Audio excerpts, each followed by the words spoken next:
This is Fred Wall, the Visa Coach, and today I want to share with you some good news. If you have been keen to travel to the Philippines, now you can. Spouses of Philippine citizens are now allowed in, no longer banned from travel due to COVID-19. So, if you are married to a Philippine citizen and ready to travel, now you can. And this really is great news. And to the great frustration of all, since COVID quarantine started, nobody except Philippine citizens have been allowed to enter the Philippines. Until recently. Starting in August 2021, after 15 months of tight lockdowns, the Philippines Immigration Service finally announced that they would start issuing visitor visas to American citizens who are married to Philippine nationals. This includes those who got online marriages and may not have even met in person yet. Now, for details on how to obtain an online marriage for $100, click on the link above or get the link in the video notes.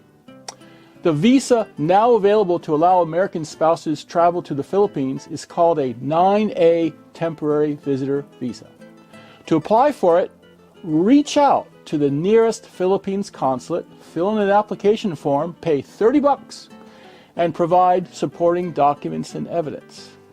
Now, last week, I got calls from 2 of my clients who had successfully accomplished this. And they were on their way to the Philippines. And of course, immediately on return to the USA, well, if they just recently got married from their honeymoon trip, we can apply through U.S. immigration for their spouse visas. Previously, they had to put their plans to submit Sierra 1 spouse visa applications on hold because U.S. immigration only approves spouse visa applications when there is proof that the couple has met in person after the wedding has taken place.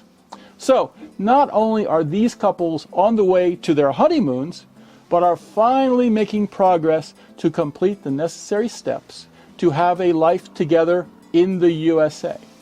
Now, for those who don't know about online marriages, this is what they are and how an American can obtain one.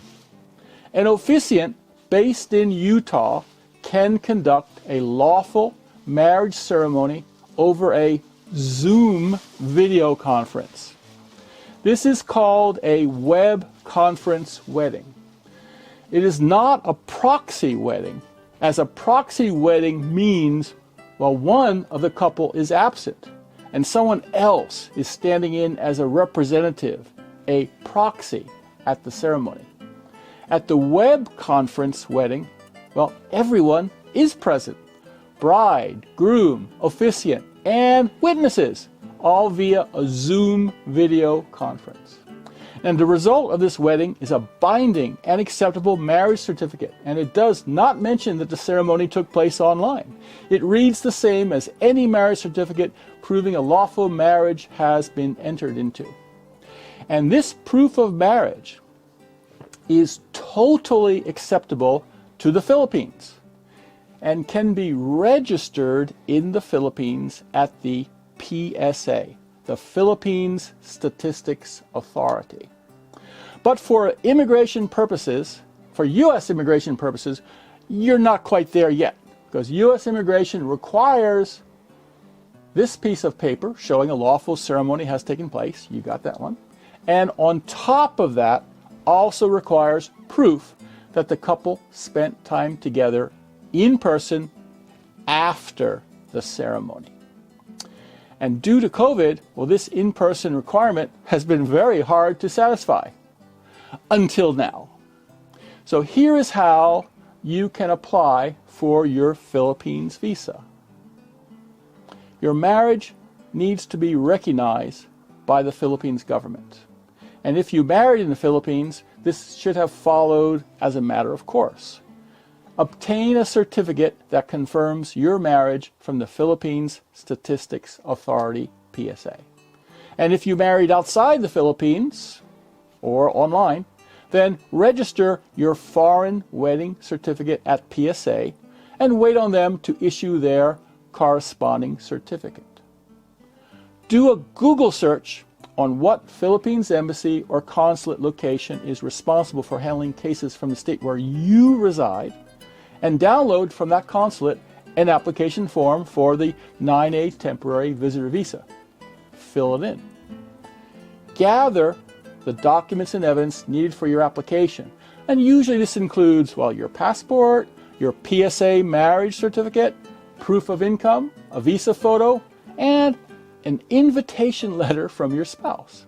Unfortunately, the application process is still in its early stages, and there is no uniform set of requirements yet. Each consulate appears to have slightly different requirements, so obtain the list of supporting documents that is needed from the consulate you will be working with, and follow their individual procedures. Send in your completed application package to the consulate and include a self-addressed prepaid return envelope. Plan to be patient. Feedback so far is that it takes a while for the consulate to process your application. And I've received multiple reports that the consulates seem to, well, they change the goalposts during the process, asking for more materials than which they instructed you to provide at the start. Bear with it, and eventually your visa will be on its way to you. Now, once you receive the visa, jump on a flight to the Philippines and enjoy quality time with your spouse and her family in person. And if you had married over the internet and this is your time to meet for the first time, then also enjoy your honeymoon and collect and bring back proofs to apply for a CR1 spouse visa. Ideally, well, by this time you've hired me and the Visa Coach staff to prepare your application. This was Fred Wall, the Visa Coach, here to personally guide you on this journey. Now, click here to sign up for our monthly newsletter and receive bonus ebooks. Here for YouTube's recommendation. Here for a playlist of videos on spouse visas, and here to subscribe to our channel.